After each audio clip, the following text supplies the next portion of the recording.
Transformations. This digital lesson covers reflection, translation, dilation, and rotation.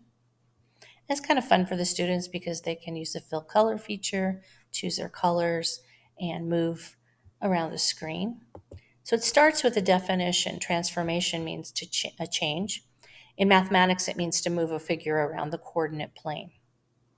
So we've got a definition of these four transformations. We're going to start with reflection, a flipped or mirror image across a line. So students are going to take this figure and they're going to reflect it across the y-axis. So that means it'll be equal distance from the y-axis, but as a mirror image. To do that, they're going to click and hold in one of the squares, and they just highlight by moving their cursor across. Then they come up here to the fill color feature, and they can choose any color they want. They need to make it a mirror image.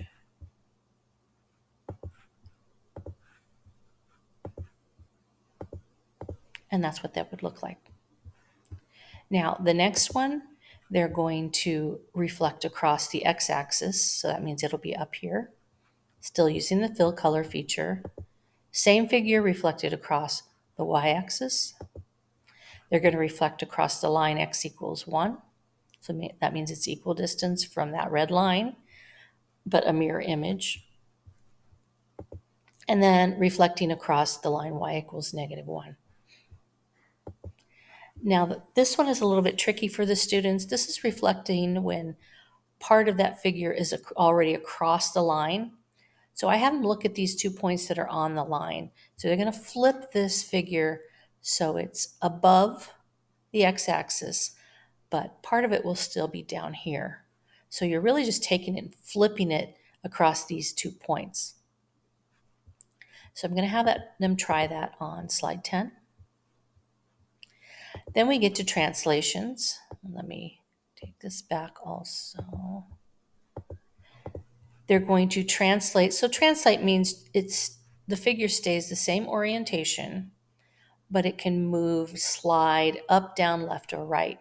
So if they translate this figure 6 units to the right, they're going to count 1, 2, 3, 4, 5, 6. Highlight it, fill it with a color. Next one, they're going to translate this one 4 units to the left and then 2 units down.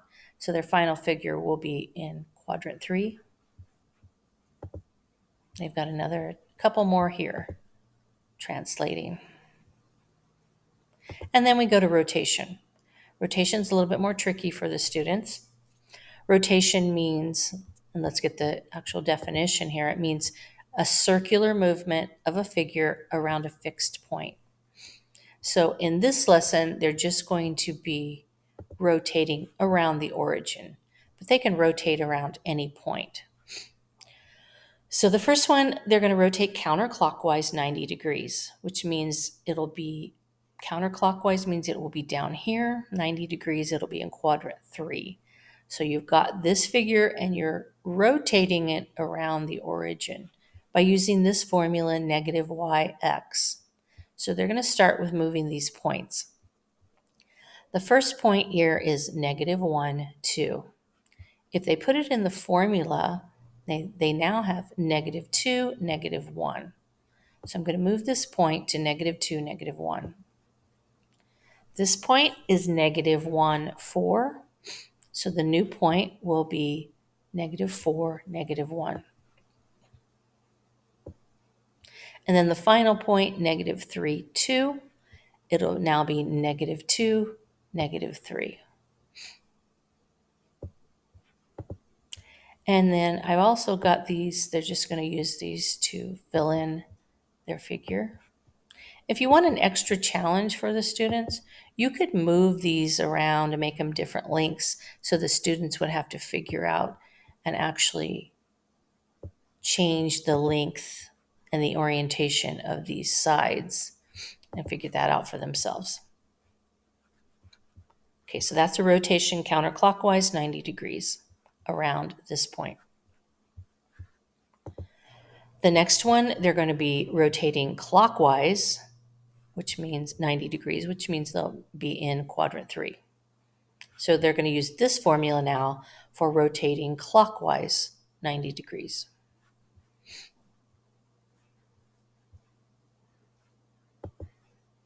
And then rotating 180 degrees, well, that means it'll be in the opposite quadrant. It'll be in quadrant 4. And then the final one, this is really tricky. Some of the students really get this easily, others struggle a little bit. So they're going to do 3 rotations. So they're going to have this triangle in all 4 quadrants. They're given the formula for each one, and they're giving all the points and the sides. And again, if you want to move these, you can actually make these longer. You can move it around so they're not the right size and orientation, and the students would have to figure that out for themselves. That's up to you. Okay, and then we come to dilation. So let's look at the definition for dilation. Back to slide 3. Dilation is the enlarging or shrinking of a figure by a specific scale factor. So we start here.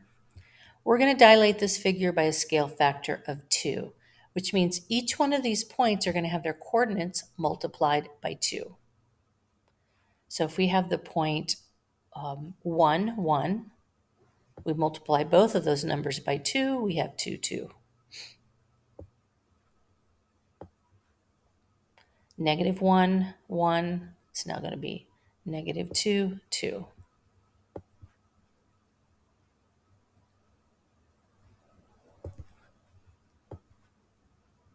And again, you can change these, move these around so the students get that extra challenge.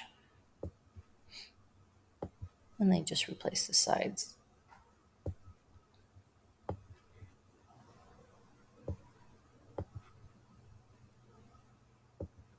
If you have advanced students, I would definitely change the size of these lines so that they have to figure it out. Now this one, they're going to dilate this figure by a scale factor of 3. That means it'll be 3 times larger. They're going to take each of these points and multiply the coordinates by 3. They're going to dilate this one by 1/2. Now, if it's a scale factor that's a fraction, that means it's going to be smaller. It's a fraction less than 1, it'll be smaller. So they're going to take each of these points and they're going to divide the coordinates by 2. So if this one is 4, 4, we got a new point at 2, 2, and so on. Then they're going to take this figure and they're going to translate. It looks like it was already partially done, so let me take it back to where it was. So the students will see it like this. So they're going to translate this figure 5 units to the left and then reflect it over the x-axis. So they got 2 different transformations.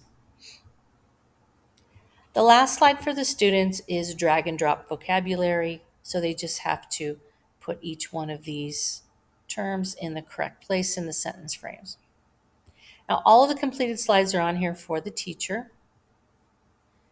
If you want to assign this to the students, I would just come up here to File, make a copy of the entire presentation, and then for the student copy, just delete all of the completed slides. That way you have a teacher copy and a student copy.